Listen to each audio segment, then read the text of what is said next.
Hey, everybody, it is Joshua Knoll, one of your hosts from Systematic Ecology, who realized somehow in our getting to know the host videos, we've yet to talk to Kevin Schaefer.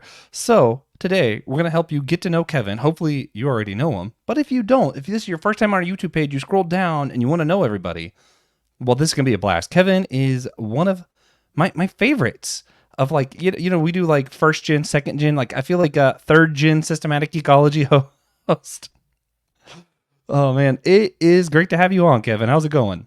Oh, I'm doing great, Josh. No, thanks so much. And yeah, it's my, I kind of forgot about these two, but I feel like because I've been on it for, I guess, about a year now. I can't remember exactly when I came on. But because I had done a few guest episodes first that Will invited me on, and then, came on officially in the fall. But yeah, so I feel like if you're a regular Oh yeah. listener to the podcast, you probably already know, my taste and stuff, but I'm happy to do this nonetheless.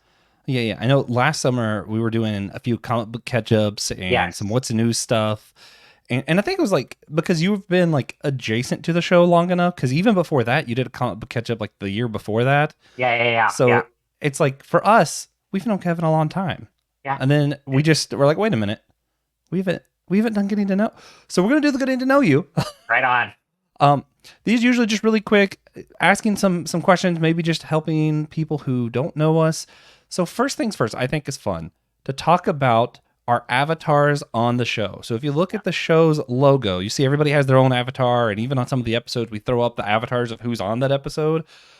Kevin, you want to break down who's your avatar on the show and why you chose who you chose?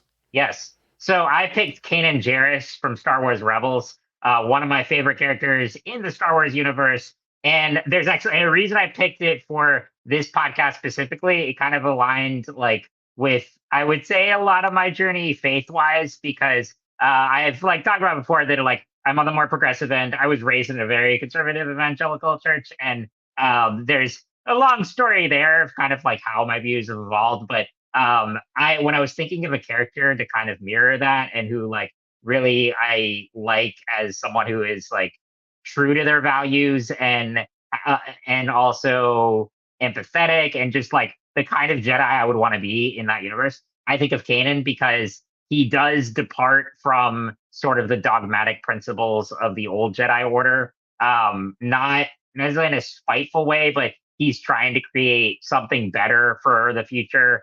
He's obviously a survivor of Order 66. He was there, raised in the temples, and then has this long odyssey to get to where he is in Rebels. And what I like, you look at someone like Anakin, and I don't really like the argument saying that, oh, he broke the rule of like Jedi aren't supposed to fall in love, and that's what led him down the dark side. I don't think it was that. It was more that he allowed, forces to manipulate him and lost control of his passions. Kanan is perfect proof that you can have a healthy, loving relationship and be a Jedi, and I really like that about him and Hera. So he is someone who, again, like quote unquote, breaks the rules a little bit of like kind of the old ways, but is still very much in control of his emotions, of his path. He is always looking out for others. I love the relationship between him and Ezra. So he's one of my favorites. I considered a disabled character. Obviously, like that's a big part. Like Professor Mhm. X or someone. But I just resonated with like that character in particular. And well, actually, he is disabled though, so he goes By the end. blind. Yeah, different disability than I have, but nonetheless, like that was another reason I gravitated toward him. Mhm. So like while he's not a wheelchair user, I think he adds really good representation to the Star Wars universe. So one of my all-time favorites, just someone who is like, is human and is flawed and is also has a good heart and uh, is determined to do the right thing and train Ezra as best he can. Oh, yeah, yeah. His ending was gut So wrenching. oh, it's Oh man, heartbreaking. But so yeah, good yeah, though, so good. it But yeah, is. no, I do. I like that Anakin comparison because Anakin goes to the Uh-huh. dark side because he's afraid. He has fear that he's going to Yeah. lose the one he Yes. loves. She's going to Yes. die. Yeah. Whereas Ezra and Hera, I think as a couple, they overcome that because he decides to sacrifice and she lets him go. And like Exactly. I feel like her role, she was better than Anakin. Like I Yeah. like that I think so too. comparison. Yeah. She let him go, which also I might be seeing Passenger soon this year, just as we're talking about letting her go. Yeah. Yeah, yeah. He's playing in August in Nashville, so I might go Okay, see our cool. friend Nick. Yeah. Nice, Um. nice. Yeah. So you mentioned some of your faith, the church you're at now. What kind of church you attend? I go to a progressive Baptist church that we're very committed to things like racial justice and LGBTQ inclusion. I mean, my lead pastor is a woman, which like that alone was controversial in the church I grew up in. But I am part of it. But yeah, I was actually so after being raised in the conservative evangelical one, I had gone to some of the big mega churches for a while, never really joined. And then in 2020 was it 20 no 2021, so it was still during COVID. Like I hadn't gone, I was in church in person in a while, but I was still watching services online at that mega church. But I also felt like not really connected there in the first place and felt kind of called somewhere else to begin with.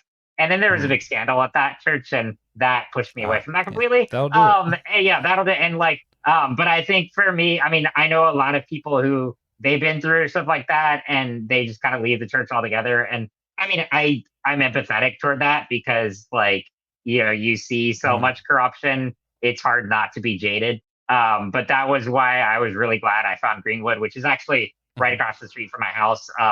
It was some Oh, friends of mine who nice. grew up in the same church that I grew. They gravitated toward there, and I've been going there ever since. And I felt like really included as a disabled person there, and I really Mm. like just the as it were, and so yeah, been part of that for a while. And we're also a lot of us in the congregation are very self-professed geeks. So I actually play a Star Wars Fantastic. art. Oh yeah, I play a Star Wars RPG with a group of them once a month, and we have a great time. Oh, So yeah. yeah, it's really cool. Well, that perfectly leads up. We got two other questions I want to ask you Yeah. real quick, and that perfectly leads to the next one. Just for those who don't know, what kind of things would you consider your main fandoms, like your top Yeah. Yeah. few? Yeah. So obviously Star Wars is a big one, and Mhm. then both Marvel and DC, a lot of comics. But and as you can see, whenever the movie episode this week goes out, huge movie buff in all Mhm. spectrums, not just like sci-fi fantasy, but I like pretty much anything, and I go to theaters all the time. So that's one of the big ones. But yeah, and then with comics, like I'm not one of those like, oh, just DC or just Marvel, or just indie. I kind of like all of it. So like Mhm. like in for instance, like with Marvel, I think they've always done much better with the movies. And then, but DC, I grew up on the animated universe, and then those were more the first comics I started reading when Mhm. became like serious, like into graphic novels, and then to collecting single issues. I was reading. I mean, Batman: Long Halloween was like my gateway drug, and then read a lot of the classic DC graphic novels, and then from there, New 52 debuted when I was in high school. So that's Mhm. when I started collecting regularly, and have been regularly collecting ever since. And a lot of indie books, of course, Saga, Nice. and then a lot of James Tinian. So all over the place there. So kind of all Yeah. over the place, but yeah, definitely Star Wars and Lord of the Rings will always be like pretty front and center, along with Marvel and DC. And then yeah, just movies like as a whole. I just like Oh yeah. Yeah. yeah. Yeah. No, I love having a movie buff on our show. Just even like on the Discord channel because it's always Yeah, like stuff I haven't heard of, and you're like, hey, who all yeah. seen this? And I'm like, well, I'm gonna go watch it now that Kevin mentioned. Right, right. Oh I man, love it. I you oh yeah. You also are how I discovered Ed Brubaker comics that aren't Captain America. So Yeah, that yeah, was yeah, nice. yeah. Have you been reading or have you seen Mortal Terrors? Ooh, no, but that title You sounds you great. should see it. Yeah, Okay, okay, it's the reverse of your typical vampire. So regular okay. community, everyone's vampires, and the terrorists, the monster of the week, are humans.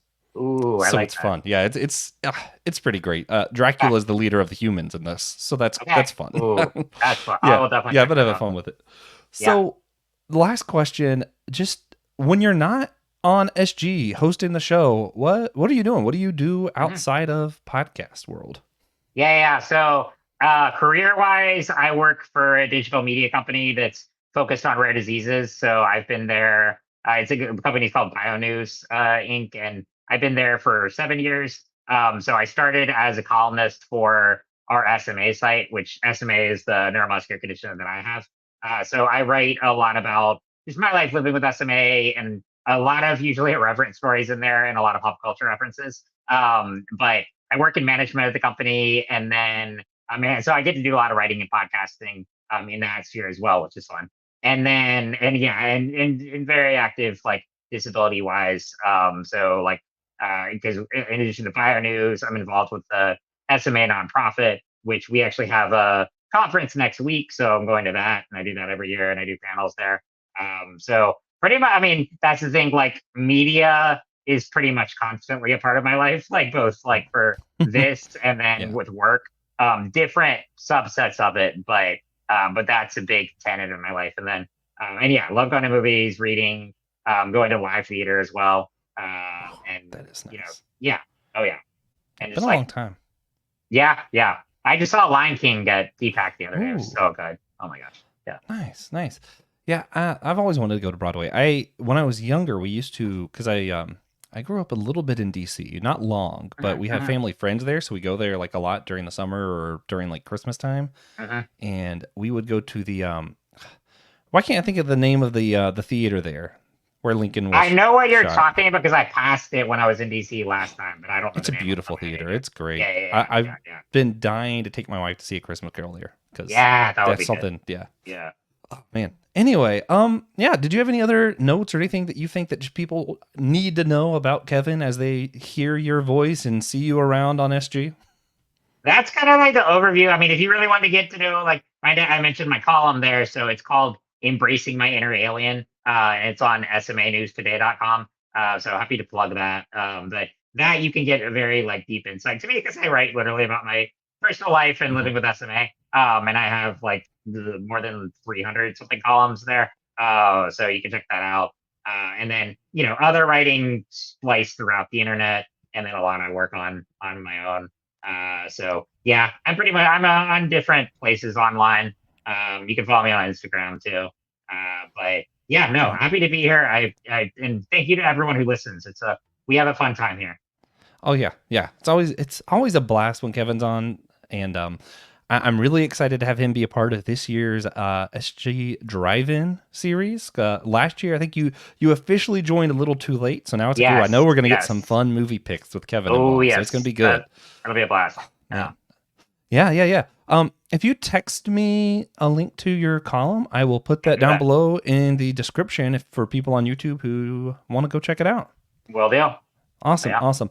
Well, thank you, Kevin, for joining Yes. me, for joining Thank us on you. the show. It's been great having you, and thank you everybody who watched this and checked it out and just got to know Kevin a little bit better with me. Yeah, it's always fun. Until Absolutely. next time, remember, we're all a chosen people, a geekdom of priests.